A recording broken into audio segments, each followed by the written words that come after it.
You've done this before. You give up a whole Saturday for the closet, pull everything out, sort it, stack it, and by Sunday night the room finally looks like a catalog page. 6 weeks later, the drawer won't close again, so you buy more boxes and better hangers, and the mess just moves into nicer containers. Here's the uncomfortable truth behind that cycle. You never had an organizing problem. You had a deciding problem. And the woman who worked that out isn't a productivity coach with a podcast. She's from Tokyo. She's been obsessed with tidying since she was 5 years old, and the method she built rests on an idea almost nobody outside Japan gets taught. Her name is Marie Kondo, and you probably know her folding trick, the one where t-shirts stand upright in the drawer like files in a cabinet. That fold is the surface. Underneath it sits a full set of rules about you and the things you own. And the whole thing only works if you commit to all of it at once. Every object in the house, instead of one shelf per weekend.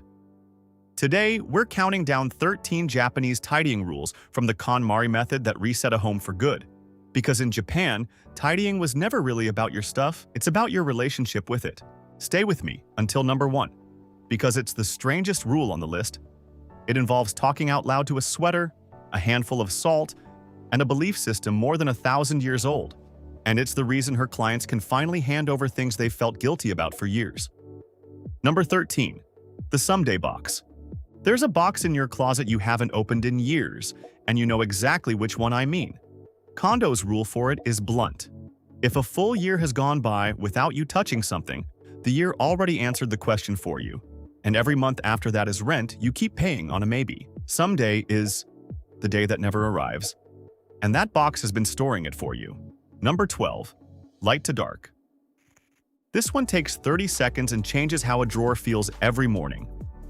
Inside each drawer, the palest colors go at the front, and the shades get darker toward the back, so the whole thing reads as a gradient instead of a heap. Nothing about your clothes changed, and yet opening it stops feeling like a chore, because a drawer that looks cared for gets treated with care. Number 11, the bra that never gets folded.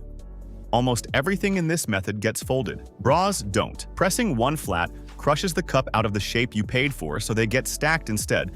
Cup nested inside cup, standing in a row like a deck of cards.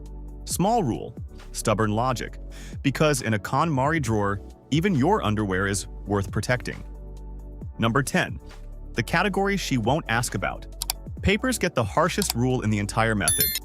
If a document isn't in use right now, isn't needed for a set period, and isn't legally required, it goes, and the joy question never gets asked at all. Kondo says it herself about contracts, that they stay in the house even though they spark nothing, and paperwork is the one category where she admits feeling isn't enough. Number 9, the pajama pair. What if the reason you can never find the matching bottoms is that you keep storing them apart? Lay the top down flat, place the trousers directly on it, and fold both together as a single object, so the set becomes physically incapable of splitting up in the drawer. Kids' sports kits work the same way, and it deletes a morning hunt nobody bothers to name because a pair that can't split never needs looking for. Number 8, the bathrobe in the hood. A bathrobe on a hook is a fabric avalanche waiting for its moment. The move is to fold the sleeves inward, roll the body up from the hem, and push the whole bundle into its own hood. Wrap the belt around that, and a sprawling robe turns into a parcel that stores like a pillow. It reads like a party trick until you look at the shelf and realize the robe packs itself. Number 7, one home for everything. Your keys are wherever you last surrendered them, and that is the entire problem. In a KonMari home, every object has exactly one address it returns to after use. That isn't a decorating preference, it's the engine that keeps everything running once the tidying is finished. When a thing has one home, putting it away turns into a reflex instead of a decision, and tidying up shrinks to walking things home. Number 6, picture the room first. Before Kondo lets anyone open a single drawer, she asks them to sit down and describe out loud, in detail, the life they want to live in that room. The morning light, the clear table, the shelf holding 3 things instead of 30. It looks like a warm-up exercise, and it's carrying the whole weight because you can't decide what to keep until you know what you're keeping it for. The picture comes first, and the decisions follow it. Number 5, discard first, store later. Most tidying goes wrong at exactly this point. You start clearing a room, you decide you need containers, you drive to the store, and you spend the evening carefully arranging things you were about to get rid of an hour earlier. The method splits the work into two phases that never overlap. First, you go through every single item and decide what stays, and only when that's finished do you ask where any of it lives. The reason is a little uncomfortable. Buying storage feels like progress, which makes it the most reliable way to keep far too much while believing you've handled it. Do it in Kondo's order and something odd happens because the boxes stay empty and the excess is already gone. Number 4. Category, not room. Pull every shirt you own out of every closet, every drawer, the suitcase under the bed, and the hooks by the door, and put all of it on the floor in one pile.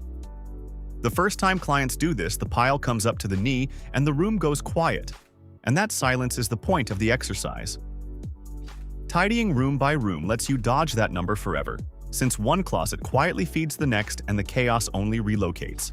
Gathering by category puts the total in front of you at once, on the floor, where it can't be argued with. Standing over it, the question of whether you need another one answers itself, and tidying stops being cleaning and turns into an inventory of your life.